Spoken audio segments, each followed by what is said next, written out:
Hello everyone, आप सब कैसे हैं। मैं उम्मीद करता हूं कि बहुत अच्छे होंगे और अपनी पढ़ाई को बहुत अच्छे से कर रहे होंगे। मैं Akash Kumar Bhadana ICT virtual classroom में आपका बहुत बहुत स्वागत करता हूं। मेरे प्यारे बच्चों, जैसा आपको पता है 11वीं क्लास है।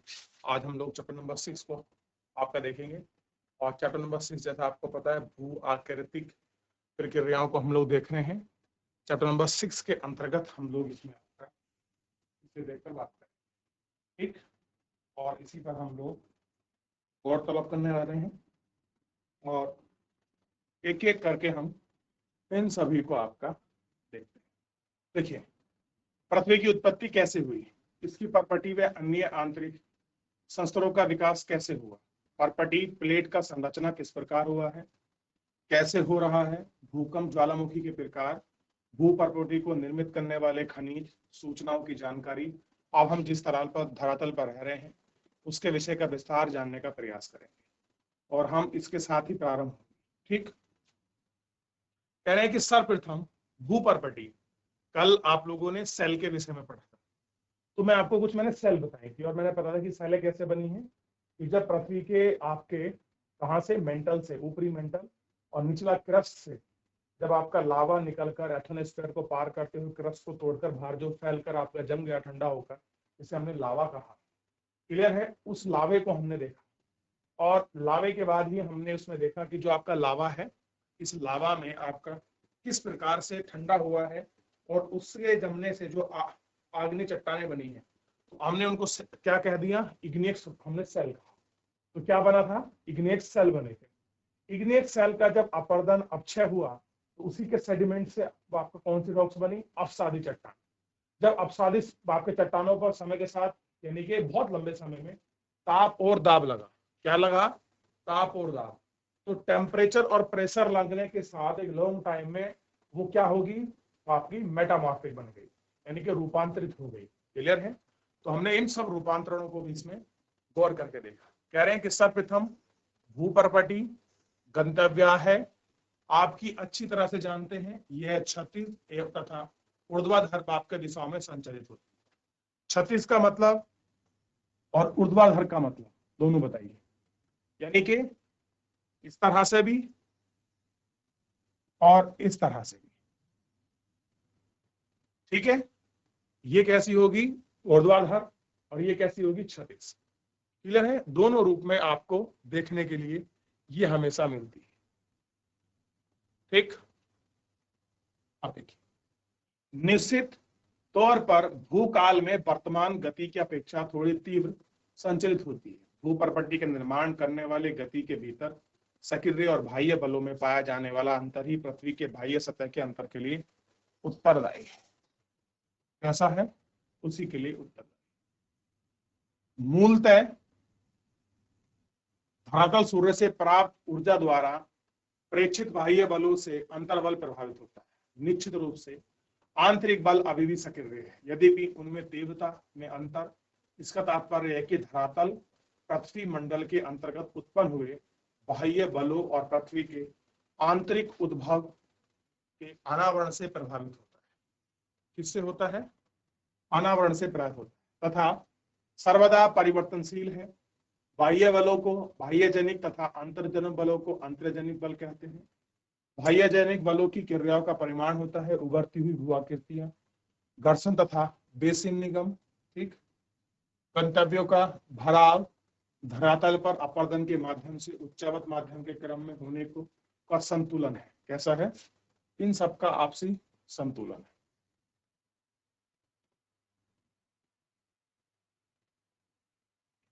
अंतर्जायी शक्तियां निर्धारित भाग को उभारती है, यह उनका निर्माण करती है तथा इस प्रकार के बाह्यजनित क्रियाएं उच्चावत से विभिन्न सम यानी के बराबर होने में असफल रही है। अतः विभिन्नता से बनी रही। जब बाह्य जनित एवं अंतजनिक बलों को विरोधात्मक कार्य करते हैं तो सामान्यतः अंतजनिक बल मूल रूप से भू आकृति के निर्माण करने का बल है। देखिए, दो प्रकार के फोर्स होते हैं बेसिकली, अगर आप लोग देखोगे, एक होता है बाह्य जनित, एक होता है अंतजनिक। तो बाह्य जनित को बोलते हैं एक्सटर्नल फोर्स, यानी कि ऐसे बल जो पृथ्वी की ऊपरी सतह से ऊपर से काम करते हैं। मान लीजिए ये आपके पृथ्वी का सरफेस है, ये देखिए, कि जब ऊपर से काम करेगा और ये किसी पार्ट को दबाएगा, मान लीजिए ऐसे उंगली को दबाया, इस तरह से उंगली नीचे दब गई, तो ये बाह्य जनित है, बाहर से लगा। एक होता है अंतजनित, जो बल कैसे लगे, नीचे से लगे, अंदर से, इंटरनल फोर्स से, उसको बोलते हैं अंतजनित। क्लियर है? और कह रहे हैं कि जनरली जो अंतजनिक बल है वो मूल रूप से भू आकृति के निर्माण का बल है। यानी कि जब भी कोई भी भू आकृति बनेगी, भू आकृति का मतलब हुआ पर्वत, पठार, आपका ट्रंच, घाटी, किसी पार्ट का उठ जाना, किसी पार्ट का पलट जाना, किसी पार्ट का धंस जाना, ये सारे काम जो होते हैं ये सबसे ज्यादा अंतर्जनिक बलों से होते हैं। क्योंकि आप पढ़ चुके हैं निचला मेंटर, सॉरी, आपका निचली क्रस्ट और ऊपरी मेंटर में जो एथोनोस्फेयर है, ये पूरा आपका लिक्विड फॉर्म। लिक्विड फॉर्म में क्यों है? क्योंकि इसमें आपका रेडियो एक्टिव तत्व जो है आपका क्या है, इसमें आपका पाए जाते हैं, जिसके कारण वो किसी भी मेटल को उसकी ठोस अवस्था में रखकर, बल्कि उसके लिक्विड जो फॉर्मेशन है उस लिक्विड में ही उसको रखता है। ठीक। और कह रहे हैं कि प्रक्रिया में मुख्य रूप से भूमि का फ्रिक्शन जो फोर्स है, फ्रिक्शन फोर्सेस वो आपका लगा हुआ है। ठीक है। अब कह रहे हैं कि भूतल संवेदनशील है, मानव अपने निर्वाह के लिए इस पर बल करता है कि इसका व्यापक और सघन उपयोग करता है। कैसे करते हैं? व्यापक का मतलब है मार्क्स लेवल पर। ठीक। अब देखिए, लगभग सभी जीवों का धरातल के पर्यावरण के अनुभव में योगदान है। और कह रहे हैं कि धरातल पर जितना भी आपका पर्यावरण है, इस पर्यावरण में अगर कुछ योगदान देता है तो यही आपका एक व्यापक और सघन रूप से मनुष्य के संसाधनों में अत्यधिक दोहन किया गया है। निर्भरता किसके ऊपर है, उपयोग कैसा है, ये सब इस पे डिपेंडेंट है। इनका उपयोग करना चाहिए, किंतु भविष्य में निर्वाह के लिए मत संभवता को बचा के रखना चाहिए। यानी कि जो हमें रिसोर्सेज मिले हैं, जो हमें संसाधन मिले हैं, इन संसाधनों का हमको उपयोग करना है, लेकिन उपयोग दो प्रकार से। ऐसा उपयोग कि जिससे हम आने वाली अपनी भावी पीढ़ियों के लिए भी पर्यावरण और संसाधनों को बचा कर रखें। हमको ऐसा सतत विकास, सस्टेनेबल डेवलपमेंट की बात हो रही, जिसमें पर्यावरण का नुकसान भी ना हो, ठीक है, और हम अपने रिसोर्सेज को भी निकाल। क्लियर है? तो ये सारी चीजें हैं। ठीक। और हम इनको देख सकते हैं। क्लियर है? तो इतना फिलहाल हमने इसमें देख लिया है। तो अभी फिलहाल यहाँ तक जितना हम लोग पढ़े हैं, तो किसी बच्चे का कोई डाउट है, कोई क्वेरी है, तो मेरे प्यारे बच्चों आप मुझसे पूछ सकते हैं। किसी बच्चे का कोई डाउट, कोई क्वेरी। अभी आगे बढ़ेंगे। तो बेसिकली भू आकृति प्रक्रिया है। भू आकृति का मतलब है कि जितनी भी भू आकृति बनती है, भू आकृति का मतलब होता है, भू माने पृथ्वी, आकृति मतलब पृथ्वी के ऊपर बनने वाले जो अलग अलग स्ट्रक्चर्स हैं, आकृति हैं, वो बन कैसे रही है, हम बेसिकली उनकी ही बात कर रहे हैं, वो है भू आकृतियां। क्लियर है? चलिए, तो इतना हम लोग इसमें देख चुके हैं। कोई डाउट, कोई क्वेरी है तो पूछ लीजिए, नहीं तो फिर आगे। कह रहे हैं धरातल के अधिकांश भाग पर बहुत लंबी अवधि में सैकड़ों वर्षों में आकार में भाग प्राप्त हुआ है, तथा मानव के द्वारा इसका उपयोग, दुरुपयोग और कुरुपयोग के कारण इसकी संभवतः विभव बहुत आपके तीव्रता से ह्रास हुआ। उन प्रक्रियाओं जिन्हें धरातल को विभिन्न आकार दिया है और देते रहे हैं, तथा उन पदार्थों की प्रक्रिया जिन्हें यह निर्मित है कि को समझा जाए, तो निश्चित रूप से ही मानव उपयोग जनित हानिकारक प्रभाव को कम करने के लिए भविष्य में इसका संरक्षण हेतु उपाय आवश्यक है। यानी कि इस तरह से हम लोगों को इन चीजों का प्रयोग करना चाहिए, ताकि भविष्य में हम इनको सही तरीके से आपका यूज कर सकें, सही तरीके से हम इनको देख सकें। हमें इस तरीके से आपका इन सभी को महसूस करना चाहिए, और कह रहे हैं कि इस तरीके से ही हमें आपका प्रयोग में भी लाना चाहिए। चलिए, देख लिया, आगे बात करते हैं। भू आकृतिक प्रक्रियाएं। आप भू आकृतिक प्रक्रियाओं के अर्थ को समझना चाहेंगे तो धरातल के पदार्थ पर आंतर्जनिक एवं बाह्यजनिक बलों द्वारा भौतिक यानी कि फिजिकली प्रेशर होता है। फिजिकली मतलब होता है जब किसी वस्तु द्वारा, किसी चीज द्वारा कोई दबाव लगाया जाता है, उसको फिजिकली प्रेशर कहते हैं। एक होता है केमिकल आपके क्रियाओं के कारण, जब आपकी केमिकल रिएक्शंस होती हैं तो केमिकल रिएक्शन में किसी भी चीज का जो आपका फंडामेंटल बेसिस है उसमें आपको चेंजेस जो हैं आपके उसके विन्यास में आकार स्थिति में आपको परिवर्तन भी क्या है देखने के लिए मिलता है। उसी को हम लोग आपका महसूस करते हैं और उसी का हम लोग देखते हैं। ठीक, भूआकृति प्रक्रियाएं कहते हैं, यानी कि आपका फिजिकली केमिकली अगर किसी भी आपका कोई आपका भूतल है जैसे पर्वत पहाड़ पठार इन चीजों में कोई भी आपको चेंजेस दिखाई देता है तो वो क्या है, उसके विन्यास में परिवर्तन है।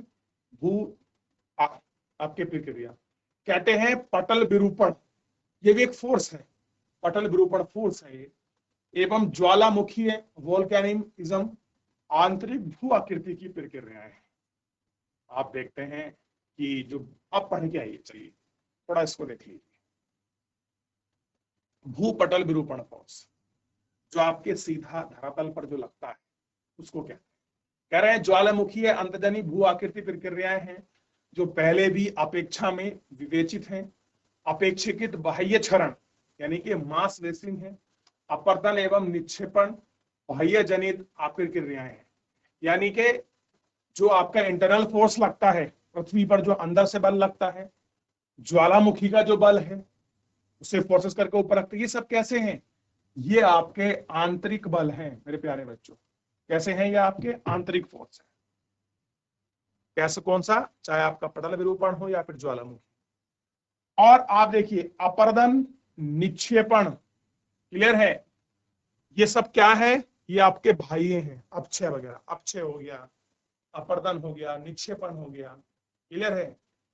आप देखते होंगे, अगर आप देखेंगे तो हवा किसी क्षेत्र को काट देती कितनी बार, उसके कटे भाग को कहीं उसको जमा देती है। तो अपर्दन मतलब जो हवा पानी के द्वारा हो उसको अपर्दन कहेंगे। अक्षय मतलब प्रकाश, मान लीजिए किसी कोई आपकी चट्टान है, दिन में धूप पड़ी, रात को ओस पड़ी तो आपके छिनक सा हो गया। जब आपका तवा गर्म होता है घर का खाने बनाने वाला और जब आप उस पर पानी घेरते हैं तो झन जैसी आ जाती है ना, तो अक्षय कुछ ऐसा ही होता है आपकी चट्टानों पर, क्लियर है। और ये कैसी फोर्स है, ये बाह्य जनित है, ये कैसा होता है, पृथ्वी के ऊपर से लगता है।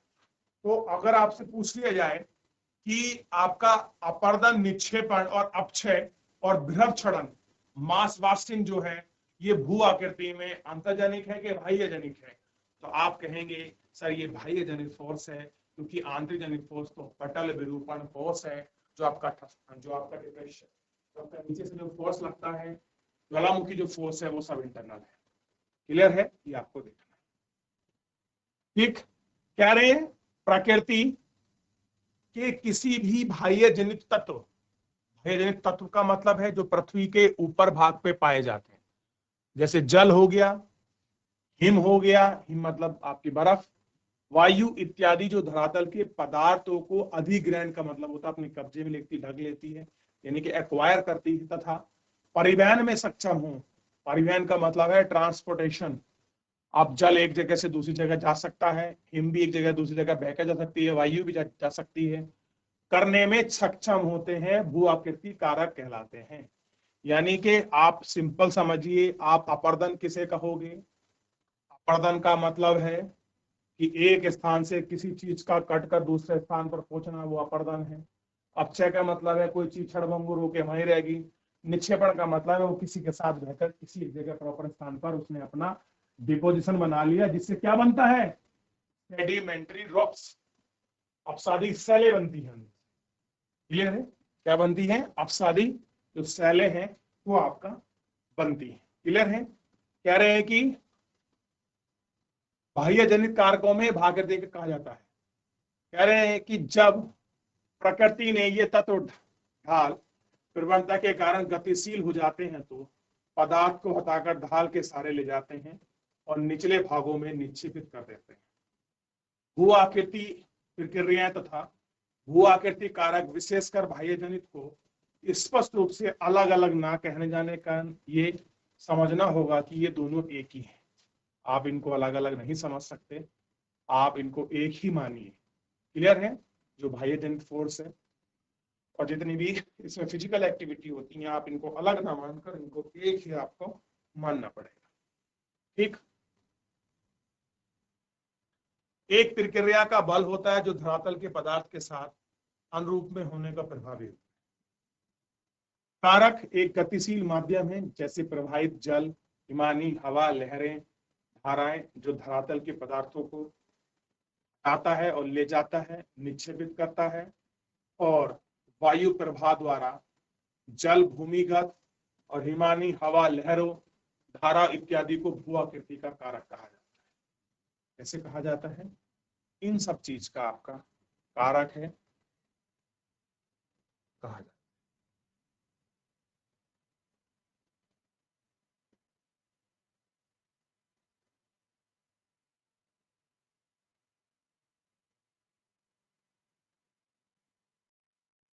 देख लिया? चलिए, इससे पहले आगे बढ़ने से पहले अगर किसी को कुछ और पूछना है कि आपका अपर्दन अपक्षय क्या होता है, किस प्रकार से होता है, कैसा इसका माध्यम है, इस माध्यम को समझने के लिए, इस माध्यम को जानने के लिए हम लोग आपका बात करते हैं। देख लिया? अब देखिए कितना क्लियर है। कह रहे हैं को जब प्रकृति के ये तत्व, कौन से तत्व? तीव्र प्रवणता, प्रवणता का मतलब होता है बेसिकली, प्रवणता का मतलब होता है ढाल, के कारण गतिशील होते जाते हैं तो पदार्थों को हटाकर ढाल के सहारे ले जाते हैं और नीचे के भाग में निक्षेपित करता है। भू आकृति प्रक्रियाएं तथा भू आकृति कारक विशेष बाह्य जनित को यदि स्पष्ट रूप से अलग अलग ना हो जाएं तो इन्हें एक ही समझना होगा, क्योंकि ये दोनों एक ही हैं। कैसे हैं? इनको एक ही समझना होगा, क्योंकि क्या कह रहे हैं? ये दोनों एक ही। बात कर रहे हैं गुरुत्वाकर्षण बल की, ग्रेविटेशनल फोर्स, गुरुत्वाकर्षण ढाल के सहारे सभी गतियां पदार्थ को सक्रिय बनाने वाली दिशात्मक बल होने के साथ साथ धरातल के पदार्थ के दबाव डालता है। कैसे करता है? इन सभी पर आपका दबाव डालता है। ठीक, कैसा है?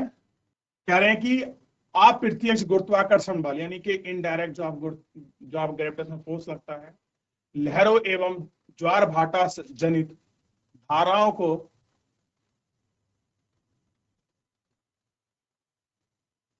पटल विरूपण आपका।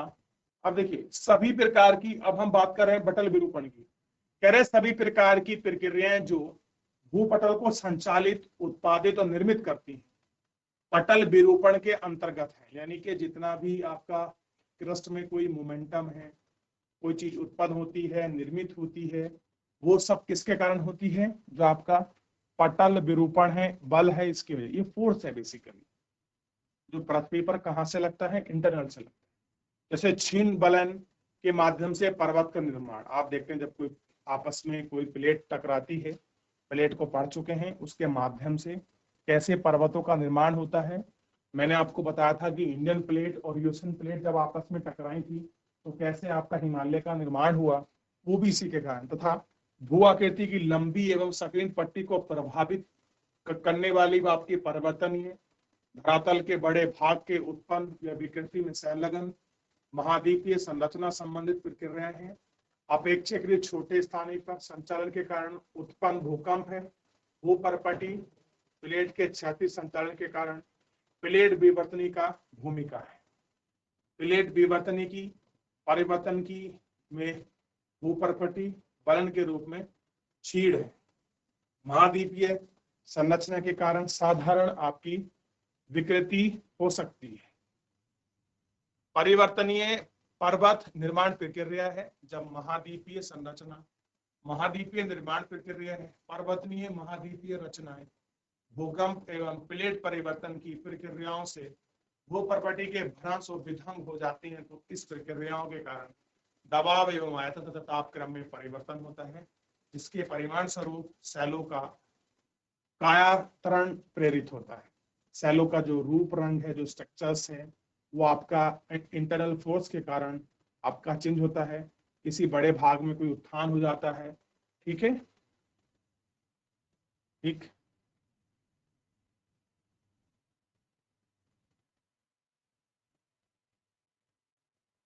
ठीक है। चलिए देखिए एक बार, देख लिया? यहाँ तक कोई डाउट किसी बच्चे का, कोई क्वेरी? चलिए बच्चों, कोई क्वेरी कुछ पीछे पूछना हो इसमें, पिछले वाले पार्ट में जो आपने पढ़ा है, यहाँ कुछ भी क्वेरी है? चलिए आगे बढ़ जाएं। कह रहे हैं कि प्लेट विवर्तनी परिवर्तन की प्रक्रिया से भूपर्पटी पर बलयन का मतलब होता है मोड़ पड़ना, इस तरीके का, के कारण तीक्ष्ण रूप से विकृत हो जाती है। महाद्वीपीय रचना के कारण साधारण विकृति हो सकती है। परिवर्तनीय पर्वत प्रक्रियाएं हैं, जब महाद्वीप की रचना, महाद्वीपीय निर्माण प्रक्रिया है, तो पर्वतनीय महाद्वीपीय रचना भूकंप एवं प्लेट विवर्तन की प्रक्रियाओं से पर्पटी के भ्रंश तथा विधंग में हो सकती है। इन सभी प्रक्रियाओं के कारण दाब, आयतन, प्रक्रम में परिवर्तन होता है। इसके फलस्वरूप शैलों का कायांतरण प्रेरित होता है। ठीक, इन सब में चीजों में आपका बदलाव।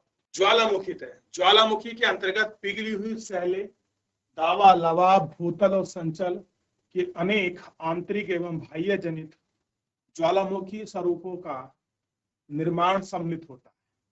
इस पुस्तक के द्वितीय इकाई के ज्वालामुखी शीर्षक एवं पिछले अध्याय में आग्नेय शैल शीर्ष के अंतर्गत ज्वालामुखी के बाह्य पक्षों का विस्तृत विवरण दिया जा चुका है।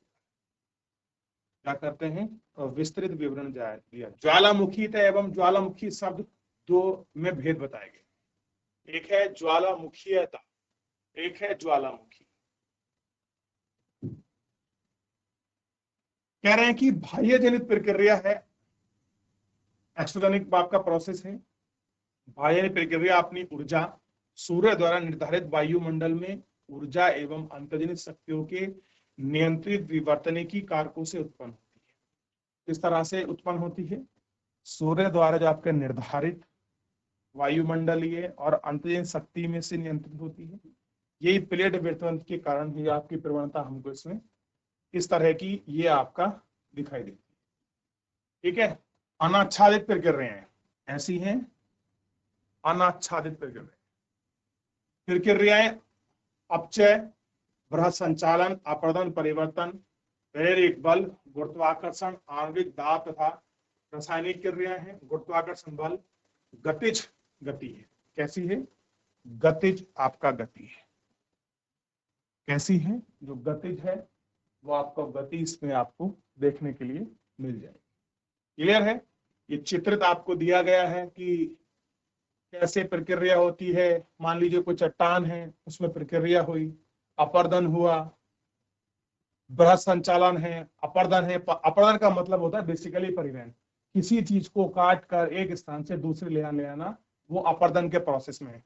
अपर्दन तभी माना जाएगा जब किसी चीज को काट कर, किसी भूतल को, किसी शिला को, किसी पत्थर की चट्टान के ऊपर काट कर उसको आपका एक स्थान से काटकर दूसरे स्थान में आपका जब परिवहन होता है, तो आप जानते हैं किसके माध्यम से हो सकता है। मैंने अभी बताया है, जल के माध्यम से हो सकता है, वायु के माध्यम से हो सकता है, और हिमखंडों यानी हिमानी के माध्यम से हो सकता है। ये तीन ऐसे माध्यम हैं जिनके माध्यम से ये सारी चीजें हमको दिखाई देती है। क्लियर है? इसको देखिए, पर इसमें हम लोग आगे बढ़ते। आगे देखिए, अनाच्छादित प्रक्रियाएं एवं उनका प्रेरक बल। प्रतिबल का परिणाम कोणीय विस्थापन है, यानी कि जो भी बल लगता है वो एंगुलर जो आपका डिस्प्लेसमेंट है उसकी वजह से है। यानी कि जो बेसिकली एंगुलर जो आपका कोण है, विस्थापन है, वो क्या है? डिस्प्लेसमेंट है। यानी कि विसर्पण है, आपका फिसलन है, यानी कि जो इस तरह से लगे घूमते हुए सांप के आकार। क्लियर है? उसको कहते हैं। धरातल के पदार्थ गुरुत्वाकर्षण बल के अतिरिक्त आणविक बलों से आपका प्रभावित होते हैं, जो कई कारक जैसे तापमान में परिवर्तन, आपका क्लिस्टन एवं पिघलन के द्वारा उत्पन्न होते हैं। रासायनिक प्रक्रियाएं सामान्यतः कणों के बीच के संबंध को ढीला करती हैं और विलय पदार्थों को घुलने देती है। इस प्रक्रिया में धरातल के पदार्थों के पिंड बॉडी के प्रतिबल का विकास अपक्षय, वृहद क्षरण, संचालन, अपर्दन एवं निक्षेपण का मूल कारण है। ऐसा है, निक्षेपण का मूल कारण है। धरातल पर विभिन्न प्रकार के जलवायु प्रदेश मिलते हैं, इसलिए बाह्य जनित भू आकृतियां प्रक्रियाएं भी एक प्रदेश से दूसरे प्रदेश से भिन्न होती हैं। अलग अलग इंटरनल फोर्स पर जो अलग अलग आकृति बन जाती हैं, उनके कारण भी जो हमारी क्लाइमेटोलॉजी वो चेंज होती है। एग्जाम्पल के रूप में समझिए, अगर भारत में आपका हिमालय ना होता तो आज आप जानते हैं जितना भी आपका नॉर्थ है, क्लियर है, ये सारा आपका कैसा होता, बिल्कुल ठंडा होता और बर्फ से ढका, क्योंकि जो साइबेरिया से चलने वाली ठंडी हवाएं हैं वो पूरे को शुष्क बना देती और शायद बंजर भी होता। क्लियर है? तो हिमालय क्या है, हमारा सतत प्रहरी है। कैसा है, दुश्मनों से भी रोकता है और ठंडी हवाओं को आने से भी रोकता है। और ध्यान रखना, पूरी दुनिया में एकमात्र ऐसा पर्वत है जो सबसे घना बसा है और उसका नाम है हिमालय पर्वत। ठीक है, सभी बाह्य जनित भू आकृतियां प्रक्रियाओं को सामान्य शब्दावली में अनाच्छादन कहते हैं। क्या कहते हैं? अनाच्छादन के अंतर्गत रखा जाता है। अनाच्छादन शब्द का अर्थ है निवृत्त करना, यानी कि आवरण को हटाना, अपक्षय क्षरण, संचालन, अपर्दन, परिवहन आदि सभी इसमें सम्मिलित किए जाते हैं। अनाच्छादन प्रक्रियाओं में संबंधित प्रेरकी बल को दर्शाया जाता है और इससे स्पष्ट हो जाता है कि प्रत्येक प्रक्रियाओं के एक विशिष्ट प्रेरक बल होते हैं। बाह्य जनित भू आकृतियां एक क्षेत्र से दूसरे क्षेत्र में विभिन्न होती हैं।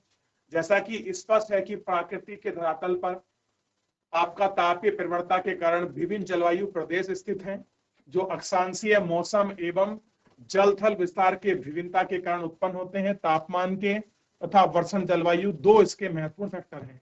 ध्यान रखना बेटा, दो इंपोर्टेंट फैक्टर कौन से हैं? टेम्परेचर और वर्षण। वर्षण और रेनफॉल दोनों अलग है। कैसे हैं? वर्षण और रेनफॉल दोनों अलग। किसके? एंगुलर मूवमेंट के, कोणीय विस्थापन बल जो होता है। अभी आप तो बस एक थ्योरी के रूप में पढ़िए, फिर मैं आपको पूरा अच्छे से बताऊंगा कि क्या होता है बेसिकली इसमें। कह रहे हैं कि विभिन्न भूआकृति प्रक्रियाओं को नियंत्रण करते हुए वनस्पति घनत्व के प्रकार वितरण जो मुख्यतः वर्षा तापक्रम पर निर्भर होते हैं। बाह्य जनित भू आकृतियां कैसी हैं? अब देखिए, वर्षा टेम्परेचर पर निर्भर करते हैं और जो कैसे हैं आपका बाह्य जनित, यानी कि बाहर की आकृतियों पर प्रक्रियाओं में अप्रत्यक्ष मतलब इनडायरेक्टली, कोई पहाड़ पर्वत पठार बना हुआ है उस पर टेम्परेचर और रेनफॉल का इनडायरेक्टली भी इंपैक्ट पड़ता है। क्लियर है? विभिन्न जलवायु प्रदेश में विभिन्न जलवायु तत्व, जैसी ऊंचाई में दक्षिणमुखी ढालों में पूर्व और आपका पश्चिममुखी ढालों की अपेक्षा की अधिक सूर्यता प्राप्ति के कारण स्थायी विभिन्नता पाई जाती है। पुनः पक्ष वायु के वेग एवं दिशा, वर्षण की मात्रा, प्रकार में गहनता, वर्षण एवं वाष्पीकृत के संबंध, तापमान में श्रेणी, हिमकर्ण पिघलना, आवर्ती फोर्स, ये सारी चीजें इसके अंतर्गत आपका हम लोगों को इसमें आपका देखने के लिए मिलती हैं। और जलवायु प्रदेश के अंदर भू आकृतियां प्रक्रिया भिन्न होती हैं। कहीं पर आप देखिए वर्षा की मात्रा में अंतर होता है, कहीं वर्षा का वायु का वेग अलग है, कहीं वाष्पीकरण ज्यादा होता है, दैनिक टेम्परेचर अलग है, कहीं बर्फबारी होती है, कहीं बर्फ पिघलती है, कहीं आपका पाला पड़ता है, कहीं कुछ होता है। तो इस हर चीज में अलग अलग हर क्षेत्र में हम लोगों को आपका देखने के लिए मेरे प्यारे बच्चों इसमें मिलती है। तो फिलहाल आज का इस लेक्चर में हम लोग इतना ही देखें।